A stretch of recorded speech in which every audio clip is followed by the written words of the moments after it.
وسلم من يرد الله به خيرا يصب منه رواه البخاري আলহামদুলিল্লাহ সমস্ত প্রশংসা যাবতীয় গুণগান মহান আল্লাহ সুবহানাহু ওয়া তাআলার জন্য, যিনি এই দুনিয়াতে আমাদের জন্য সব কিছুকেই যুগল করে দিয়েছেন, জোড়া জোড়া করে দিয়েছেন। রব্বুল আলামিনের কৃতজ্ঞতা এবং শুকরিয়া জানাচ্ছি আলহামদুলিল্লাহ। সালাত এবং সালাম, শান্তি ধারা বর্ষিত হোক আমাদের প্রিয় নবী, বিশ্ব নবী, সর্বশেষ ও সর্বশ্রেষ্ঠ নবী, নবী মুহাম্মদুর রাসূলুল্লাহ সাল্লাল্লাহু আলাইহি ওয়াসাল্লামের প্রতি।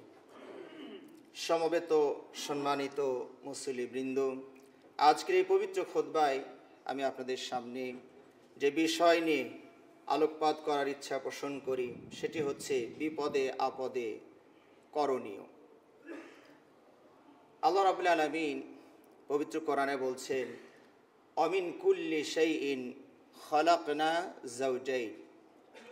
এই পৃথিবীতে যা কিছু আছে সব কিছুকেই আমি যুগল করে সৃষ্টি করেছি, জোড়া জোড়া করে সৃষ্টি করেছি।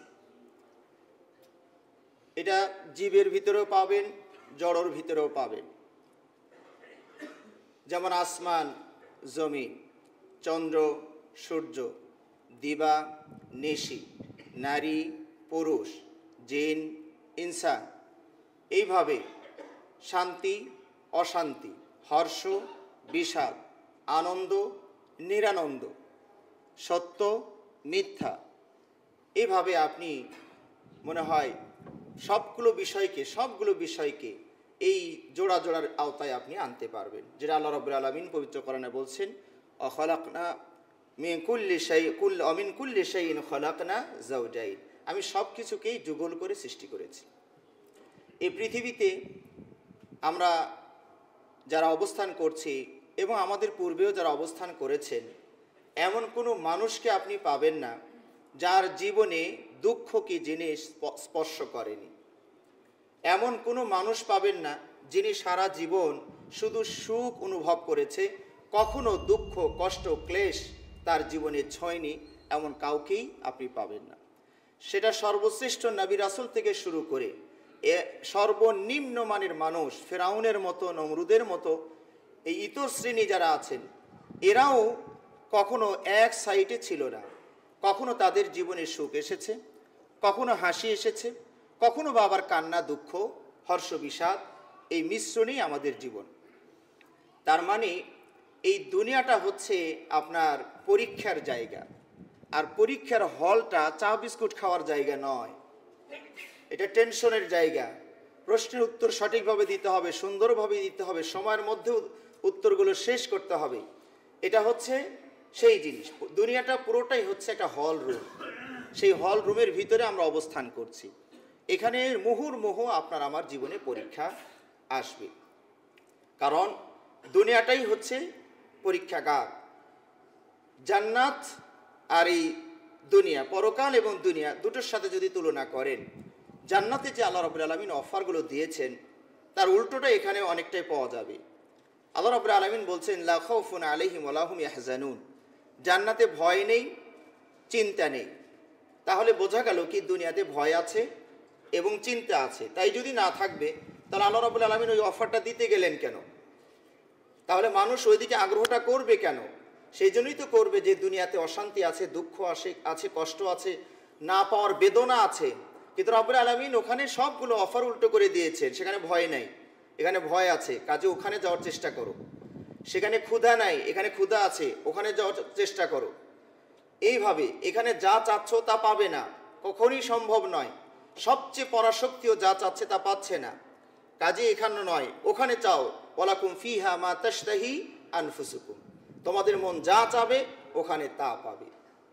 তাহলে এই জান্নাতের অফার থেকেই বোঝা যায় যে দুনিয়াতে আমরা সবসময় সুখের সাগরে হাবুডুবু খাবো, বিষয়টি এরকম নয়। আমাদের জীবনে দুঃখ, কষ্ট সব কিছু মিলেই আমাদের জীবন। এটা আল্লাহ রাব্বুল আলামিন পবিত্র কোরআনে বারবার কথাগুলো উল্লেখ করেছেন। সূরাতুল মুলকের 2 নম্বর আয়াতটি খেয়াল করুন। আল্লাহ রাব্বুল আলামিন বলছেন, আল্লাযী খালাকাল মাউতা ওয়াল হায়াতা লিয়াবলুয়াকুম আইয়ুকুম আহসানু আমালা। তিনিই সেই সত্তা যিনি জীবন এবং মরণকে সৃষ্টি করেছেন। কেন? লিয়াবলুয়াকুম, তোমাদেরকে পরীক্ষা করার জন্য এটা করেছেন, যাতে করে এই জীবন এবং মরণকে স্মরণ করে যে আমি এখন বেঁচে আছি, আবার কিছুদিন পরে চলে যাব। কোথায় ছিলাম, কেন আসলাম, কেন চলে যাব, কোথায় যাব, এগুলো যেন হিসাব নিকাশ করে আমি আমার জীবনকে সাজাতে পারি। আল্লাহ রাব্বুল আলামিন সূরাতুল বাকারায় বলছেন ওয়ালানাবলুওয়ান্নাকুম।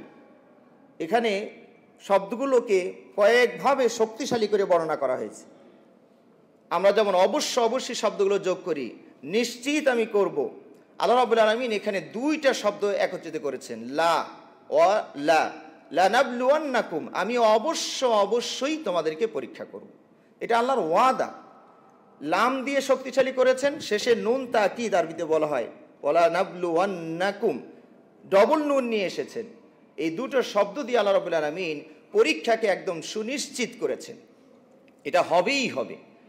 পরীক্ষার প্রশ্নপত্র হচ্ছে মাত্র 3টি প্রশ্ন। 3 নম্বরে ক খ গ দিয়ে আরও 3টি প্রশ্ন ঢুকানো আছে। আল্লাহ রাব্বুল আলামিন বলছেন ওয়ালানাবলুওয়ান্নাকুম বিশাইইম মিনাল খাউফ। আলহামদুলিল্লাহ, আল্লাহ রাব্বুল আলামিন এখানে বলেননি পুরোটাই ভয় দিব, বরং বলেছেন ভয়ের কিছু অংশ দিব। পুরো ভয় দিবেন না, আল্লাহ কিছু অংশ দিবেন। ওয়ালানাবলুওয়ান্নাকুম বিশাইইম মিনাল খাউফ, কিছুটা ভয় দিব দুনিয়াতে। ওয়াল জু', কিছুটা ক্ষুধা দিব। 1 নম্বর প্রশ্ন। 2 নম্বর প্রশ্ন। 3 নম্বর হচ্ছে ওয়ানাকসুন, কিছুর স্বল্পতা থাকবে, কিছু ক্ষতি থাকবে। সেই ক্ষতির ভিতরে ক খ গ আছে। ওয়ানাকসিম মিনাল আমওয়াল, সম্পদের ঘাটতি থাকবে, অর্থের সংকট দিয়ে আল্লাহ পরীক্ষা করবেন। এটা একটা প্রশ্নপত্র। ওয়াল আমওয়াল ওয়াল আনফুস, আত্মার ঘাটতি থাকবে, প্রিয়জন চলে যাবে। ওয়াসামারাত, এবং ফল ফলাদি, এগুলোরও আল্লাহ রাব্বুল আলামিন কম করে দিবেন। যে পরিমাণ প্রয়োজন আপনার, আল্লাহ সেই পরিমাণ দিবেন না। এই 5টি প্রশ্নের অ্যান্সার যদি আপনি যথাযথভাবে করতে পারেন, তাহলে উপর থেকে সার্টিফিকেট এসে যায় অবাশশিরিস সাবিরিন। এই 5টি প্রশ্নের উত্তর অ্যান্সার যারা সঠিকভাবে দিতে পারলো তারাই হচ্ছে ধৈর্যশীল। আপনি তাদেরকে সার্টিফিকেট এসে গেল, আপনি ধৈর্যশীল, আলহামদুলিল্লাহ। তো অবাশশিরিস সাবিরিন, এই পরীক্ষায় উত্তীর্ণ ধৈর্য ধারণকারীদেরকে আপনি শুভ সংবাদ দিয়ে দিন। আল্লাযীনা ইযা আসাবাতহুম মুসীবা, এই বিপদ আপদে আমাদের করণীয় কি? আল্লাহ রাব্বুল আলামিন এখানে একটি আয়াতে উত্তরটা দিয়ে দিচ্ছেন। আল্লাযীনা ইযা আসাবাতহুম মুসীবা, যে কোনো ধরনের বিপদে আপদে যারা বলবে ইন্না লিল্লাহি, আমরা আল্লাহর জন্য। রাব্বুল আলামিন আমাদেরকে সৃষ্টি করেছেন, সুতরাং আমাদের মালিকও তিনি, সব কিছু তিনি সৃষ্টি করেছেন, সব কিছু তাঁরই। তাই বিপদে আমরা বলবো ইন্না লিল্লাহি, নিঃসন্দেহে আমরা আল্লাহর জন্য। ওয়া ইন্না, এবং নিঃসন্দেহে ইলাইহি রাজিউন, আমরা সেখানেই তার কাছেই ফিরে যাব। আল্লাহ রাব্বুল আলামিন এরপরে আবার পুরস্কার ঘোষণা করছেন, উলাইকা আলাইহিম সালাওয়াতুম মির রাব্বিহিম ওয়া রাহমা ওয়া উলাইকা হুমুল মুহতাদুন। 3টি ফলাফল, রেজাল্ট আপনার জন্য অপেক্ষা করছে। উলাইকা আলাইহিম সালাওয়াত, আল্লাহর পক্ষ থেকে বিশেষ রহম আপনি প্রাপ্ত হবেন, সুবহানাল্লাহ। ওয়া রাহমা, এবং কমন যে দয়াময় সেটাও আপনি পাবেন। ওয়া উলাইকা হুমুল মুহতাদুন, এবং এরাই হচ্ছে সঠিক পথের পথিক। আপনি হেদায়াত আল্লাহর পক্ষ থেকে পেয়ে গেলেন।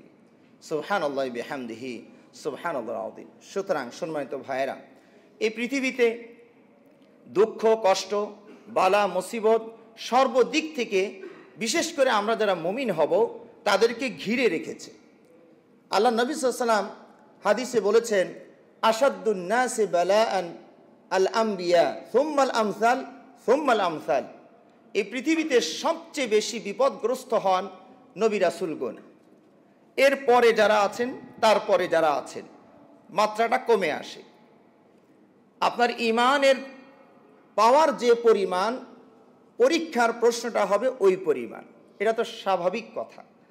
আমরা যারা এই পর্যন্ত ধরুন অনার্স, মাস্টার্স, অনেকে বিসিএস ক্যাডার যারা করেছেন, জীবনে এইটুকু জীবনে কতগুলো পরীক্ষায় আপনি অংশগ্রহণ করেছেন। ওই প্রাইমারি সেকশনের প্রশ্ন আর মাধ্যমিক ওখানকার প্রশ্ন, উচ্চ মাধ্যমিকের প্রশ্ন, এরপরে উপর লেভেলের প্রশ্ন, একই সব এক হয়? যখন আপনি শুরুতে প্লে নার্সারিতে প্রশ্ন পরীক্ষা দিয়েছেন, তখন বলেছে সরল রেখাটা সোজা করে একটু টান দাও, শুধু দেখে টান দিবেন। এই টান দিতে গিয়ে আঁকা বাঁকা কোন দিকে হয়ে গেছে। প্রশ্নে শুধু শুধু একটা টান দাও, এই টানের সাথে এই টানটা মিলাও। সহজ প্রশ্ন, কারণ এই বাচ্চা মানুষ, এর ইমান যেটুকু ওই ওয়েট দেওয়া লাগবে ওইটুকু। ব লিখেছেন, র একে রয়ে পরিণত করো, কি করবে? একটা ফোঁটা দিবে। এইটাই ওর অবস্থা খারাপ হয়ে যাচ্ছে। হ্যাঁ, তাহলে এর ধারণ ক্ষমতা যেমন, তাকে ওই পরিমাণ লোড দিবে। তো সুতরাং উপরে যখন যাবেন, বিসিএস ক্যাডারে যারা পরীক্ষা যাবার অংশগ্রহণ করবেন, তাদের প্রশ্নপত্র তারা সারা দিন পড়াশোনা করে, মানে সারাটা দিন রাত ঘুমকে বিদায় করে দিয়ে খাওয়া দাওয়া সব কিছুকে স্বনিয়ন্ত্রিত করে পড়ছে আর পড়ছে। কারণ সিলেবাস, কোনো সিলেবাস নাই। আকাশ বাতাস আগুন পানি থেকে শুরু করে যে কোনো এক জায়গা থেকে প্রশ্ন আসতে পারে। কারণ প্রতিদান যেহেতু বড়, বিসিএস ক্যাডার যারা হবেন, পাশ করলেই সরকারি চাকরি, একটাও মিস হবে না। কারণ পাশ তো ওই কটাই করাবে যে কটা পোস্ট খালি আছে। তাহলে এই পরীক্ষায় উত্তীর্ণ হওয়াটা অনেক কঠিন একটা ব্যাপার। পুরস্কার যেমন, খেলাটা ওই রকম কঠিন হবে। তো নবী রাসূলগণ সবচেয়ে কঠিন পরীক্ষা দিয়েছেন এই দুনিয়াতে, কারণ তাদের প্রতিদানটা অত বড়ই অপেক্ষা করছে। আপনি যদি নবী রাসূলদের জীবনী পড়েন, তাহলে দেখবেন তাদের জীবনে পলে পলে কত বিপদ এসেছে। এগুলো হচ্ছে আমাদের আদর্শ। এই জন্য নবী রাসূলদের জীবনীটা বেশি বেশি আমাদের পড়া উচিত। আদম আলাইহিস সালাতু ওয়াস সালাম জান্নাত থেকে বহিষ্কার হলেন, তিনি কি হারালেন বলুন তো দেখি? সবই তো হারিয়েছেন। জান্নাতে কি ছিল না? সব ছিল, বিনা পরিশ্রমে সবই নখ দর্পণে হাতের মুঠোর ভিতরে ছিল। আল্লাহ রাব্বুল আলামিন তাকে একদম ফ্রি করে দিয়েছিলেন, যেখানে যেটা মন চায় সেটা খাও, যেখানে যা মন চায় তা করো। সুবহানাল্লাহ, সুবহানাল্লাহ। ওই একটা জায়গায় পরীক্ষায় ফেলেছিলেন, এইটা শুধু খাবে না, একটা ফল। কিন্তু তিনি এই যে বিপদে পড়ে গেলেন, শয়তানের ওয়াসওয়াসায় কুমন্ত্রণায় ওই রেজাল্টটা খারাপ হয়ে গেল, তিনি দুনিয়াতে চলে আসলেন। এখন চিন্তা করুন যে কোথায় ছিলেন, কোন বাসায় ছিলেন আর কোন বাসায় আসলেন। সাধারণত একটা মানুষ যদি ঢাকা, আপনাদের সিলেট শহরে এসির ভিতরে থাকে, কোনো কারণে যদি তাকে জেলখানায় যদি নাও নেয়, তো কোনো কারণে যদি গ্রামের একটা ভঙ্গুর পরিবেশে গ্রামে রেখে আসে, তাহলেই তো তার অবস্থা খারাপ হয়ে যায়। তাহলে আদম আলাইহিস সালাম কি হারিয়েছেন চিন্তা করে দেখুন, কত বড় বিপদ। একটা প্রশ্নের উত্তর মিস হয়েছে। আমার আপনার জীবনে কতগুলো মিস হচ্ছে, তাহলে আমাদের বিপদটা কত বেশি হওয়া দরকার। এটা আমরাই তো এটাকে আয়োজন করে রেখেছি। এইভাবে ইব্রাহিম আলাইহিস সালাম, তার কত কঠিন পরীক্ষা গিয়েছে দেখুন। আগুনে নিক্ষেপ করা হচ্ছে, তাকে চরগে উঠানো হয়েছে, ঘুরিয়ে ঢেল মেরে ওখানে এত তীব্র হয়েছে আগুন যে মানুষ নিয়ে এদের ধাক্কা মেরে ফেলে দিবে, এর কাছেও যাওয়া যাচ্ছে না আগুনের। এই পরিমাণ তীব্র হয়েছে আগুন, দূর থেকে চরক দিয়ে নিক্ষেপ করতে হচ্ছে আগুনের ভিতরে। ইব্রাহিম আসলাম চোখের সামনে দেখছেন আমাকে আগুনে ফেলে দিবে। জিবরাইল আলাইহিস সালাম সাহায্য করতে আসছেন, আমার কি কোনো প্রয়োজন আছে আপনার? কয় না, আপনার কাছে নাই, তবে আল্লাহর কাছে আছে আমার প্রয়োজন। সুবহানাল্লাহি বিহামদিহি সুবহানাল আযীম। আমাদের মতো লোক হলে আমরা কি বলতাম, আরে তাড়াতাড়ি এখান থেকে সরান, দেখছেন না আপনি আমার অবস্থাটা, পরে আল্লাহর সাথে যোগাযোগ পরে করা যাবে, এখন যেটা দেখছি এটা আগে সহজে নিয়ে নিই। নাউজুবিল্লাহি মিন যালিক। সুস্পষ্ট উত্তর, আপনার কাছে না, আপনার কাছে আমার কোনো প্রয়োজন নাই, তবে আল্লাহর কাছে প্রয়োজন আছে। আল্লাহু আকবার। হ্যাঁ, ঘটনা যখন শোনেন তখন মনে হয় তোরা বুঝছি আগুনে ফেলে তো ঠান্ডা হবেই, এটা তো আল্লাহ রেজাল্টটা ঘোষণা করে দিয়েছে, তাই আমরা মনে করছি যে ওটা পানি তো আগুন তো ঠান্ডা হয়ে গেল, ওটা এসির রুমে পরিণত হয়ে যাবে। এটা তো আপনি রেজাল্টটা পেয়ে গেছি তাই, কিন্তু ইব্রাহিম কি মনে করেছেন যে ওটা ঠান্ডা হবে? আল্লাহ ইচ্ছা থাকলে আমাকে ওখানে জ্বালিয়ে পুড়িয়ে শেষ করে জান্নাতে নিয়ে যাবেন, আর না হলে আল্লাহ বাঁচাবেন, সে আল্লাহর সিদ্ধান্ত। সুবহানাল্লাহি বিহামদিহি সুবহানাল আযীম। ইব্রাহিম আলাইহিস সালাতু ওয়াস সালামকে কাবাঘর আবাদ করার জন্য তার সন্তান এবং স্ত্রীকে রেখে আসতে বললেন। কেন? আল্লাহ রাব্বুল আলামিনের কি বান্দার অভাব ছিল? ওখানে একটা পুরো পরিবারই রাখতেন, একটা সমাজকে নিয়ে এসে তুলে ওখানে বসবাসের ব্যবস্থা করতেন। আল্লাহ আবাদ করবেন তো ইব্রাহিমকে সহ থাকার অনুমতি দিতেন, যে ঠিক আছে তুমিও থাকো, তোমার সন্তান বিবি বাচ্চা ওখানে থাক। কঠিন পরীক্ষা, কারণ ইব্রাহিম আলাইহিস সালাম এই যে ছেলে আর স্ত্রীকে রেখে আসলেন একটা উন্মুক্ত কারাগার, এই কারাগারে কোনো বাউন্ডারি নাই। কারাগারে বাউন্ডারি থাকলে এক সুবিধা, অসুবিধা না থাকলে আর এক সুবিধা অসুবিধা। বাউন্ডারি থাকলে যে কেউ মারতে আসতে পারবে না, যাদের দায়িত্ব আছে ওরাই এসে মারবে। আর বাউন্ডারি যদি না থাকে যে কেউ এসে মারতে পারবে, সাপও এসে কামড় দিবে, ভল্লুকে এসে অ্যাটাক করবে, বাঘ সিংহ সবই আসবে। এটা হলো উন্মুক্ত কারাগার, খাবার নাই, পানি নাই, ঘর নাই, কিচ্ছু নাই। রেখে ইব্রাহিম চলে যাচ্ছেন, পিছন থেকে বিবি ডাকছেন ইব্রাহিম ইব্রাহিম, কারণ উনি বুঝতে পেরেছেন যে রেখে তো চলে যায়, দেখি কিছু বলে না। ইব্রাহিম পিছন পর্যন্ত তাকাচ্ছেন না, যদি মায়া হয় এই পরীক্ষায় যদি উত্তীর্ণ হতে না পারি। পিছনেও তাকাচ্ছেন না, কারণ জানেন তো মেয়েদের কণ্ঠের আওয়াজ শুনলে সবাই তো আমরা দুর্বল হয়ে যাই। তো ইব্রাহিম ইব্রাহিম বলে ডাকছেন, ইব্রাহিম তাকান না। তখন বিবি বলছেন, এটা কি আপনার সিদ্ধান্ত যে আমাদেরকে এখানে রেখে আপনি চলে যান, নাকি আল্লাহর সিদ্ধান্ত? তখন ওইভাবে গেলে আঙ্গুল উঠিয়ে উপরের দিকে দেখিয়েছিলেন যেটা আল্লাহর সিদ্ধান্ত, এটা আমার না। তখন বিবি বলেছিলেন, তাহলে যান, আর সমস্যা নাই, আল্লাহ আমাদের রক্ষা করবেন। সুবহানাল্লাহি ওয়া বিহামদিহি সুবহানাল্লাহিল আযীম। তাহলে এইভাবে নবী রাসূলদের জীবনে এরকম বিপদ আপদ এসেছে। ইয়াকুব আলাইহিস সালাতু ওয়াস সালাম প্রিয় সন্তানকে হারিয়ে ফেললেন, নাই, বাঘে খেয়েছে। তার এলাকায় দুর্ভিক্ষ দেখা দিয়েছে, খাবার নাই। মিশরে অমুসলিম দেশ, সেখানে খাবার থই থই করছে, কিন্তু ইয়াকুব আলাইহিস সালামের এখানে খাবার নাই। উনি নবী, এই এলাকায় খাবার নাই। খাবারের জন্য ওই মিশরে পাঠাইতে হচ্ছে ছেলেদেরকে। এগুলো সবই ছিল কি? পরীক্ষা। তাদের কোনো পাপ ছিল না যে পাপের খেসারত তাকে দিতে হয়েছে, এগুলো হচ্ছে পরীক্ষা। এরপর ইউসুফ আলাইহিস সালাম, তার কি দোষ? কুয়ার ভিতরে পড়ে গেলেন। এরপরে আল্লাহ তাকে উঠিয়ে কোথায় নিয়ে গেলেন? এখানে পরিবার হারালেন, মা হারালেন, বাবা হারালেন, পণ্যের মতো তিনি ঘুরে বেড়াচ্ছেন, পণ্য হয়ে ঘুরে বেড়াচ্ছেন, আমার বিক্রি করছে। ইউসুফ আলাইহিস সালাম নবী, তাকে পণ্য হয়ে, আলু পটল যেরকম পণ্য, ইউসুফ আলাইহিস সালাম এরকম পণ্য হয়ে আছে। এইভাবে আইয়ুব আলাইহিস সালাম কত বছর অসুস্থ হয়েছিলেন। মুফাসসিরিন কিরাম যে ব্যাখ্যাটা দিয়েছেন, তার সর্বাঙ্গ পোকা ঘা হয়ে গিয়েছে। সবশেষে তিনি দোয়া করেছিলেন, আল্লাহ সবই তো আক্রান্ত, তবে আমার জিহ্বাটা শুধু একটু ভালো রাখিয়ে না, আমি যেন আপনার জিকিরটা খালি করতে পারি। সুবহানাল্লাহি ওয়া বিহামদিহি সুবহানাল্লাহিল আযীম। ইউনূস আলাইহিস সালাতু ওয়াস সালাম মাছের পেটে চলে গিয়েছেন, একটা ভুল ছিল, ওটাকে ভুল উনি আসলে মনে করেছেন আল্লাহ এটাকে মাইন্ড করবেন না, আল্লাহ এটা সহজেই নিয়ে নেবেন। একজন নবীকে যে এলাকায় পাঠানো হয়েছে, সেই এলাকা থেকে যদি সরে যেতে চান, আল্লাহর অনুমতি ছাড়া উনি যেতে পারবেন না। কিন্তু এই জাতির উপরে তিনি এতই অতিষ্ঠ হয়ে গেলেন যে এত চেষ্টা করলাম তাও তারা আমার কথা শুনলো না, এই এলাকায় আমি থাকবো না। আল্লাহর অনুমতি ছাড়াই উনি এলাকা ত্যাগ করেছিলেন। আর মনে করেছিলেন যে আল্লাহ কোরআনে বলে দিয়েছেন, অযান্না আল্লাহ নাকদিরু আলাইহি, উনি মনে করলেন যে আমি এটাকে সহজে আমি পাকড়াও করব না, উনি এটা মনে করেছিলেন। এই মনে করেই চলে গিয়েছিলেন। আল্লাহ রাব্বুল আলামিন তাকে মাছের পেটে নিয়ে রেখে দিলেন। আল্লাহু আকবার। এই যে বিপদ আপদ, তাহলে নবী রাসূলগণ সবচেয়ে বেশি পরীক্ষা দিয়েছেন এই পৃথিবীতে। তা আমরা যারা মুমিন, আমাদেরও পরীক্ষা হবে। আল্লাহ নবী সাল্লাল্লাহু আলাইহি ওয়াসাল্লাম বলছেন, মুমিন একটি হচ্ছে তৃণলতার মতো, দুবলা ঘাস হয়তো আপনারা চিনবেন, দুর্বল, যার মেরুদণ্ড নাই। কিছু গাছের তো মেরুদণ্ড আছে, ডাব গাছ, নারকেল গাছ, এরকম মেরুদণ্ড, তারা সহজে বাতাস হেলাতে পারে না। কিন্তু তৃণলতা যেগুলো, দুবলা ঘাস যেগুলো, সেগুলো বাতাস আসলে একবার এদিকে ফেলে দিবে, যেদিকে বাতাস তার উল্টা দিকে ওপরে যাবে। তো মুমিনকে আল্লাহ নবী সাল্লাল্লাহু আলাইহি ওয়াসাল্লাম উদাহরণ দিয়েছেন যে ওই দুবলা ঘাসের মতো, বাতাস একবার দক্ষিণ দিক থেকে আসবে, উত্তর দিকে ওপরে যাবে, আবার উত্তর দিক থেকে আসবে, সোজা করে দক্ষিণ দিকে ফেলে দিবে।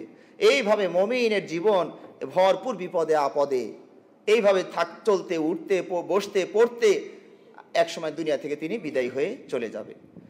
আর মুনাফিক জানা, তারা হচ্ছে বট গাছের মতো, দেখবেন ওরা খুব সুন্দরভাবে চলছে, এত পাপ করছে, গান বাজনা, নারী বাড়ি গাড়ি এগুলো নিয়ে সব মত্ত আছে, তাও ওরা ভালো আছে। আল্লাহ নবী সাল্লাল্লাহু আলাইহি ওয়াসাল্লাম বলছেন, ওরা হলো মুনাফিক বট গাছের মতো, বাতাস ওদেরকে নাড়াইতে পারে না, ছোটখাটো বিপদ ওদেরকে হেলাতে পারে না, কিন্তু যেদিন আল্লাহ ফেলে দিবেন গোড়ার সহে উঠিয়ে ফেলবেন, উপড়িয়ে ফেলবেন। আল্লাহ নবী সাল্লাল্লাহু আলাইহি ওয়াসাল্লাম বলছেন, যে মমিনদের জন্য একটা মমিন 99টা কমপক্ষে বিপদের মাঝে আছে। একটা মিস করলে আরেকটা আসবে, একটা মিস করবেন আরেকটা আসবে। সব শেষে কোনো বিপদ যদি নাও আসে, কমপক্ষে বার্ধক্য তাকে পেয়ে বসবে। সব শেষে এভাবে সে মৃত্যু কবলে ঢলে পড়বে। তাহলে আমার আপনার জীবনে এরকম বিপদ আপদ একটার পর একটা আসতেই থাকবে। এখন এই যে বিপদ আপদ আমাদের কাছে আসে, এটার কারণটা কি? আল্লাহ রাব্বুল আলামিন পবিত্র কোরআনে উত্তরটা দিয়ে দিয়েছেন, যাহারাল ফাসাদু ফিল বাররি ওয়াল বাহরি বিমা কাসাবাত আইদিন নাস। জলে এবং স্থলে যে বিপদ আপদ এসেছে, কারণটা কি? কারণ হচ্ছে মানুষের কর্মফল। বিমা কাসাবাত আইদিন নাস, মানুষের কর্মফল। মানুষের কর্মটা দুই ভাগে বিভক্ত হয়। কিছু করার কথা করেনি, সেটাও একটা কর্ম। আর কিছু করার কথা ছিল না, সেটা সে করেছে। তাহলে কুফরি করার কথা ছিল না, কুফরি করেছে। শিরিক করার কথা ছিল না, শিরিক করেছে। চুরি করার কথা ছিল না, চুরি করেছে। সলাৎ পড়ার কথা ছিল, সলাৎ পড়েনি। যেভাবে পড়ার কথা ছিল সেভাবে পড়েনি, পড়েছে কিন্তু যেভাবে পড়ার কথা ছিল সেভাবে পড়েনি। এগুলি হচ্ছে আমাদের কর্মফল। তাহলে পৃথিবীতে যত বিপদ আপদ দেখছেন, এই সবগুলোর কারণ হচ্ছে মানুষের কর্মফল। তবে হ্যাঁ, আল্লাহ রাব্বুল আলামিন তো ওয়াদা করেছিলেন যে আমি তোমাদেরকে একটার পর একটা পরীক্ষা করবই। আল্লাহ আপনার ঈমান কত মজবুত হয়েছে এটা আল্লাহ দেখতে চান। আহাসিবান নাসু আন ইউতরাকু আন ইয়াকুলু আমান্না ওয়া হুম লা ইফতানুন। মানুষরা কি মনে করলো যে তারা শুধু বলবে যে আমরা ঈমান এনেছি আর তাদেরকে পরীক্ষা করা হবে না? বরং আল্লাহ রাব্বুল আলামিন আরো কঠিন করে বলেছেন, আম হাসিবতুম আন তাদখুলুল জান্নাহ, তোমরা মনে করেছো এমনি এমনি মসৃণ পথ দিয়ে জান্নাতে চলে যাবে? ওয়ালাম্মা ইয়ালামিল্লাহুল মুজাহিদিনা, আল্লাহ রাব্বুল আলামিন দুই আয়াতে দুই রকম কথা বলেছেন। এক আয়াতে বলেছেন এখন পর্যন্ত আল্লাহ তোমাদের মধ্যে কে প্রকৃত মুজাহিদ আর কে মুজাহিদ না এটা এখনো আল্লাহ পরখ করেননি। আর এক আয়াতে বলেছেন যে এখন পর্যন্ত ওলাম্মা আসাবাতকুম, তোমাদেরকে ওইরকম বিপদ আপদ আসেনি যেরকম পূর্বের বিপদ আপদ এসেছিল। মাসাতহুমুল বাসা ওয়াদ-দাররা ওয়াজুলজিলু হাত্তা ইয়াকুলার রাসূল ওয়াল্লাযীনা আমানু মাআহু মাতা নাসরুল্লাহ। তোমাদের আগের যারা উম্মত ছিলেন তাদের বিপদ আপদ আরো কঠিন ছিল। তাদের অর্থ সংকট দেখা দিয়েছে, শারীরিক মানসিক কষ্ট দেখা দিয়েছে, নানাবিধ বিপদ আপদ তাদেরকে এসেছে।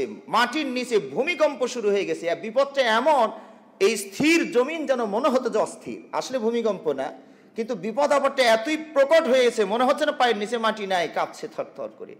নবী পর্যন্ত, রসুল পর্যন্ত কথা বলতে বাধ্য হয়ে গেলেন আল্লাহর সাহায্য কত দূর, মাতা নাসরুল্লাহ।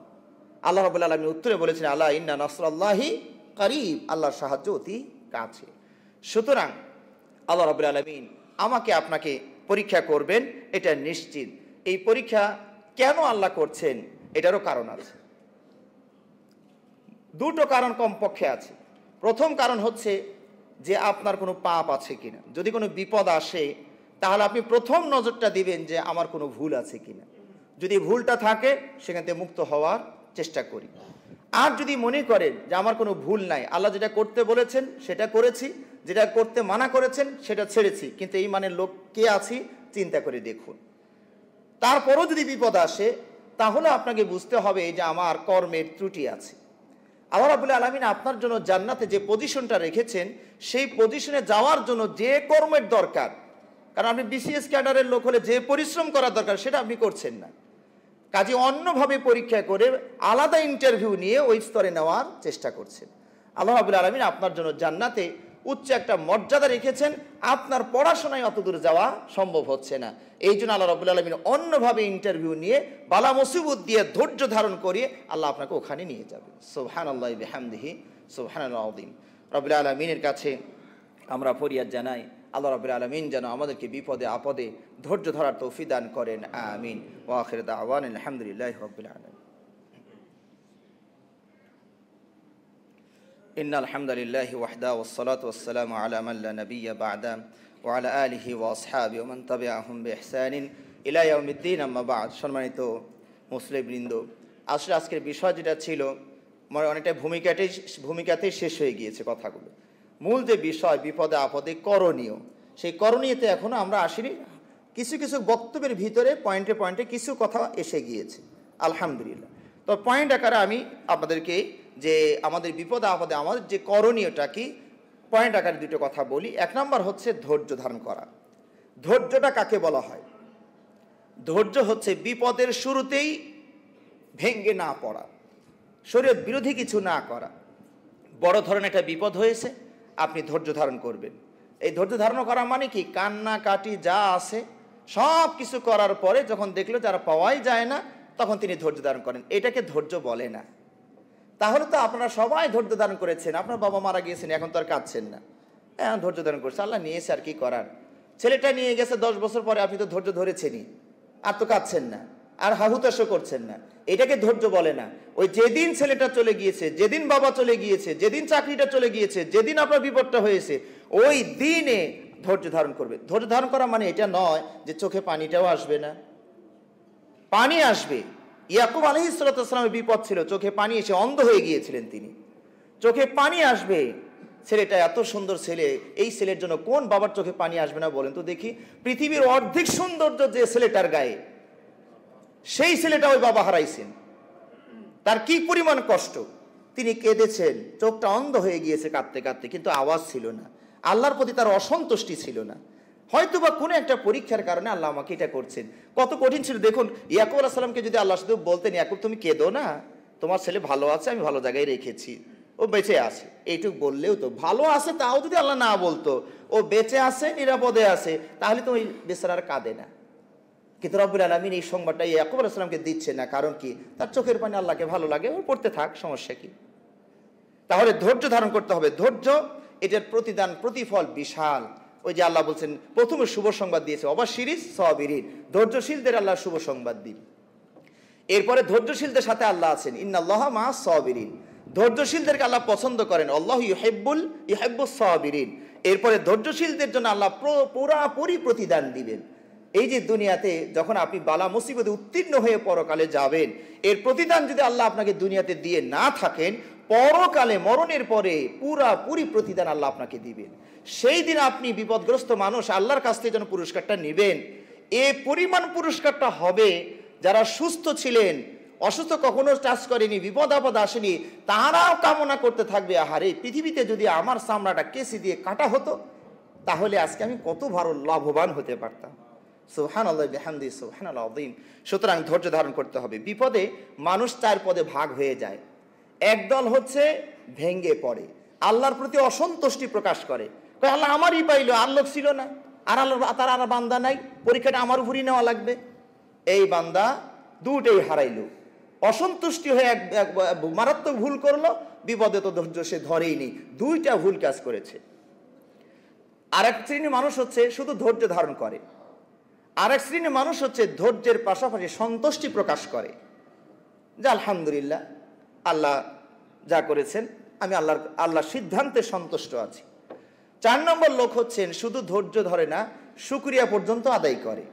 সন্তান চলে গিয়েছে, ইন্না লিল্লাহি ওয়া ইন্না ইলাইহি রাজিউন, আলহামদুলিল্লাহ আলহামদুলিল্লাহ, ইন্না লিল্লাহি ওয়া ইন্না ইলাইহি রাজিউন। কারণ এর চেয়েও বড় বিপদ তো হতে পারতো, সেই তুলনায় তো এটা ছোট আছে।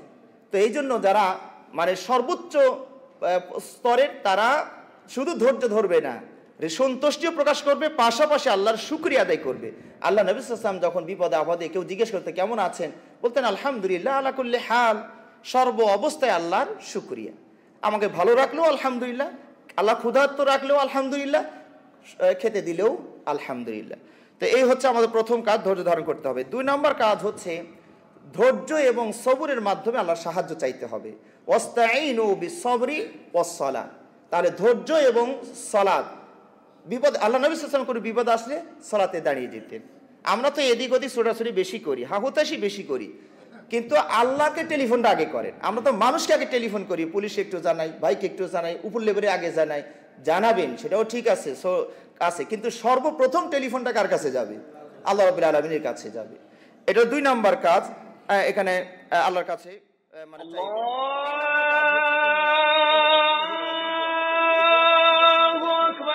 সাথে সংশ্লিষ্ট হয়ে গিয়েছে। টেলিফোনে যখন কেউ বলছে ইন্না লিল্লাহি ওয়া ইন্না ইলাইহি রাজিউন, ভাই কে মরছে, কে মরছে, মানে এটা মরার সাথে সংশ্লিষ্ট হয়ে গিয়েছে। আপনার একটা কলম পড়ে গিয়েছে, এটা একটা বিপদ, কেন পড়বে? 1 মিনিট লেখা বাদ পড়ে গেছে, আর ইন্না লিল্লাহি ওয়া ইন্না ইলাইহি রাজিউন। ছোট খাটো যে কোনো বিপদে আপদে আপনি বলবেন ইন্না লিল্লাহি ওয়া ইন্না ইলাইহি রাজিউন। আরেকটি দোয়া আছে, আল্লাহুম্মা আজিরনি ফি মুসিবাতি হাদিহি ওয়াখলুফ লি খায়রাম মিনহা। একজন মহিলা সাহাবী উম্মে সালামা, যতটুকু মনে পড়ছে, তিনি তার স্বামী যখন মারা যান, আবু সালামা, তিনি যখন মারা যান তখন ভেঙে পড়লেন কিছুটা, যে এত সুন্দর স্বামী আজকে আমি হারিয়ে ফেললাম। তো আল্লাহ নবী সাল্লাল্লাহু আলাইহি ওয়াসাল্লাম বললেন, তুমি এই দোয়াটা পাঠ করো, হে আল্লাহ এই বিপদে আমাকে উত্তম প্রতিদান দান করুন এবং এর স্থলাভিষিক্ত ভালো কিছু আমাকে দান করুন। তো উনি মনে মনে ভাবছে যে এর স্থলাভিষিক্ত মানে আমার স্বামীর চেয়ে ভালো স্বামী তো আমি আর কাউকে মার্কেটে দেখি না, তো এটার বদলে আর কাকে দিবে আল্লাহ? তাও আল্লাহ নবী সাল্লাল্লাহু আলাইহি ওয়াসাল্লাম যেহেতু বললেন বলতে, উনি বললেন, কিন্তু পরে বলছেন যে আল্লাহু আকবার, আমি আমার স্বামীর চেয়ে কত ভালো স্বামী পেয়ে গেলাম, স্বয়ং নবী আমার স্বামী হয়ে গেল। সুবহানাল্লাহি বিহামদিহি সুবহানাল্লাহ আযীম। এই যে 4 নম্বর কাজ হচ্ছে আপনার নিচের দিকে তাকানো। নিচের দিকে তাকাবেন, উপরের দিকে নয়। আপনার যে বিপদ হয়েছে তার চেয়ে বিপদগ্রস্ত মানুষ আশপাশে আছে কিনা, আপনার যে অভাব হয়েছে তার চেয়ে অভাবের লোক পৃথিবীতে আছে কিনা, আপনি যা হারিয়েছেন তার চেয়ে হারানোর লোক আরো বেশি আছে কিনা। আল্লাহ নবী সাল্লাল্লাহু আলাইহি ওয়াসাল্লাম বলছেন, লা তানজুরু ইলা মান ফাওকাকুম ওয়ানজুরু ইলা মান দুনাকুম। উপরের দিকে তাকায়ও না, নিচের দিকে তাকাও, তাহলে আল্লাহর কত নিয়ামতের মধ্যে আছো তুমি টের পাবা, বুঝতে পারবা। এটা হচ্ছে আপনার 4 নাম্বার। 5 নাম্বার যেটা বলেছি, আল্লাহর সন্তুষ্টি অর্জন করতে হবে এবং বৈধ উপায় থাকলে সেটা সমাধানের চেষ্টা করতে হবে। কুয়ার ভিতরে পড়ে গিয়া যদি মনে করে আল্লাহ ভরসা, ঠিক আছে, আল্লাহর উপর ভরসা, সব কিছু ঠিক আছে করেন, কিন্তু একটু আওয়াজ করেন, ভাই কেউ আছেন আশপাশে, আমাকে একটু বাঁচান, একটু রক্ষা করেন। এইটুক সাহায্য চাওয়াটা শিরিক নয়, কারণ মানুষ যেটা আপনাকে করতে ক্ষমতা আল্লাহই দিয়েছেন। আপনি পানিতে ডুবে গিয়ে আল্লাহরে ডাকেন, পাশাপাশি আশপাশে কেউ থাকলে তাকেও ডাকেন, কারণ মানুষকে আল্লাহ ক্ষমতা দিয়েছেন যে পানিতে পড়া মানুষকে নৌকা নিয়ে হোক, সাঁতার দিয়ে হোক, ডুবুরি গিয়া হোক, এটা রক্ষা করার ক্ষমতা আল্লাহই দিয়ে রেখেছেন। এইটুক ক্ষমতা চাওয়াকে শিরিক বলা হয় না। এরপরে দোয়া করতে থাকবেন, তাওবা এবং ইস্তিগফার তো থাকবে। ইনশাআল্লাহ আমরা আজকের মাগরিবের পর আলোচনায় তাওবা ইস্তিগফারের উপরে কথা বলবো, আপনারা এখানে উপস্থিত হওয়ার চেষ্টা করবেন ইনশাআল্লাহ। সম্মানিত ভাইরা, সবশেষে যে এখন যে আমাদের মুসলিম বিশ্বের যে বিপদ আপদ সেটা আপনারা খেয়াল করছেন, গাজার বিষয়টা খেয়াল করছেন, মাটির সাথে সব কিছু ধুলিসাৎ মিশিয়ে দেওয়া হয়েছে। সব হারিয়ে যাক, ইমানটা যেন থাকে, কারণ আল্লাহ রাব্বুল আলামিন কোরআনে ওয়াদা করেছেন, ওয়ায়াত্তাখিযা মিনকুম শুহাদা, আল্লাহ তোমাদের কাছ থেকে শহীদও গ্রহণ করবেন। 50,000-এর উপরে শহীদ হয়েছে, আলহামদুলিল্লাহ। এটা মুসলিমরা দুঃখ প্রকাশ আলহামদুলিল্লাহ বলবে, কারণ এরা আরো উপর লেভেলে চলে গিয়েছে। এই গাজার ক্ষুধার কষ্ট, বোমার আওয়াজ, আগুনের জ্বালানো কষ্ট থেকে শহীদ হয়ে জান্নাতে চলে গিয়েছেন, তারা আর খুব ভালো অবস্থানে আসছেন, আলহামদুলিল্লাহ। সুতরাং মুসলিমরা মরলেও শহীদ, প্রতিদান উত্তম, বাঁচলেও তারা গাজী হিসাবে থাকবেন। তো সুতরাং তাদের জন্য আমরা দোয়া করি, আল্লাহ রাব্বুল আলামিন যেন তাদের এই বিপদ দূর করে দেন, তাদেরকে সত্যিকারের ধৈর্য ধারণ করার তৌফিক দান করেন। পাশাপাশি আমাদের দেশেও কিছু ঘটনা ঘটছে, ভারতের ঘটনা দেখছেন, মসজিদ ভেঙে দিয়েছে ভারতের। ওদেশে অমুসলিমরা মসজিদ ভাঙ্গে, আমার দেশের কিছু মুসলিম নামধারী তারাও কিছু মসজিদ ভাঙ্গে। সহি আকিদার মসজিদ দেখলে, এই যে কয়েকদিন আগে বিবাড়িয়ায় ভেঙেছে, আপনারাও একসময় এরকম একটা অবস্থায় ছিল, আল্লাহ হয়তো আপনাদেরকে রক্ষা করেছেন, আলহামদুলিল্লাহ। আশপাশে ভাইদের উপরে এরকম বিপদ এসে যারা এগুলো করছেন, আল্লাহ তাদেরকে হেদায়েত দান করুন, আল্লাহ তাদেরকে বোঝার তৌফিক দান করুন। মসজিদ কি কারো সংসার কেড়ে নিয়েছে? মসজিদ কি কারো জমি কেড়ে নিয়েছে? আল্লাহর ঘর, সেখানে আল্লাহর ইবাদত বন্দেগী হবে। এই ওলামাগণ, এই সমাজের ওলামাগণ মন্দির তো ভাঙলো না, এই ওলামাগণ তো যাত্রার প্যান্ডেল ভাঙলো না, এই ওলামাগণ তো জুয়ার আসর ভাঙলো না, কিন্তু এখানে সহি আকীদার হবে। ওই যে মার্কেট নষ্ট হয়ে যায়, বাজার নষ্ট হয়ে যায়, ব্যবসা নষ্ট হয়ে যাবে, এই জন্য তারা এই মসজিদগুলো সহ্য করতে পারছেন। আল্লাহ তাদেরকে হেদায়েত দান করুন। যে ভাইরা ক্ষতিগ্রস্ত হয়েছেন, আল্লাহ তাদেরকে ক্ষতিপূরণের ব্যবস্থা করে দিন। আমি তো মনে করি বিপদে আসলেই ওই ইন্না মাল উসরি ইসরা, ইন্না মাল উসরি ইসরা, আল্লাহ যেটা ওয়াদা করেছেন, বিপদে দরজা খুলে যায়। এই যে তাকওয়া মসজিদে যখন আপনারা আক্রান্ত ছিলেন, আমি তো জানতাম না যে সিলেটে কোনো তাকওয়া মসজিদে ঝামেলা আছে। এই ঝামেলা হওয়ার কারণেই তো এটা প্রচারটা বেশি হয়েছে। সারা বিশ্ব এখন তাকওয়া মসজিদ, সিলেটের তাকওয়া মসজিদকে চেনে। আমার মনে হয় বিপদটা না হলে এত প্রসার আপনাদের হতো না। আল্লাহ এটাকে সারা বিশ্বে তুলে ধরেছেন, আলহামদুলিল্লাহ। ঠিক যে কোনো জায়গায়, ভোলার মসজিদ টিন সেট ছিল, ওরা আগুন দিয়ে পুড়িয়ে দিয়েছে, এখন 3 তলা বিল্ডিং হয়েছে। তো সুতরাং ভেঙে পড়ার তো সুযোগ নাই। এই যে ভেঙে ফেলেছে, ভাইরা দেখবেন ইমান তাজা হয়, বিপদ আসলে ইমান তাজা হয়, মজবুত হয়। যারা জন্মগত আহলে হাদিস, ওদের পরিবেশ দেখলে আপনাদেরই লজ্জা লাগবে, আর আপনাদের পরিবেশ দেখলে কত ভালো লাগে। আপনারা যুদ্ধের পরে, ত্যাগের পরে এটাকে অর্জন করতে পেরেছেন, জন্মগত পান নাই। হ্যাঁ, তো আপনাদের ইমান আর ওনাদের ইমানের মধ্যে তারতম্য আছে। তো সুতরাং ভেঙে পড়া যাবে না। সম্মানিত ভাইয়েরা, এখানে আপনাদের তাহিরপুরে একটা মসজিদ মানে নির্মাণ করতে গিয়েছেন, সেখানেও বাধাগ্রস্ত হয়েছেন, সমস্যা নাই। আমাদের আকরামুজ্জামান সাহেব একবার বলছিলেন, কুমিল্লা একটা মাহফিলে গেলাম ওয়াজ করতে, এই মাস্তান মোস্তান নিয়ে এসে আলেম ওলামারা আমাদেরকে মাহফিল করতে বাধা দিয়ে দিল। পরের বছরে বলছেন, পরের বছরে 14টা মাহফিল হয়েছে একটা বাধা পড়ার কারণে। কারণ এগুলো স্রোত, এগুলো ফারাক্কা দিয়ে আটকানো যায় না। ফারাক্কা দিয়ে এখান দিয়ে আটকাবেন, পানি স্ফীত হয়ে উপর দিয়ে যাবে, ডাইন দিয়ে যাবে, বাম দিয়ে যাবে, আরো অনেকগুলো রাস্তা বেরিয়ে যাবে।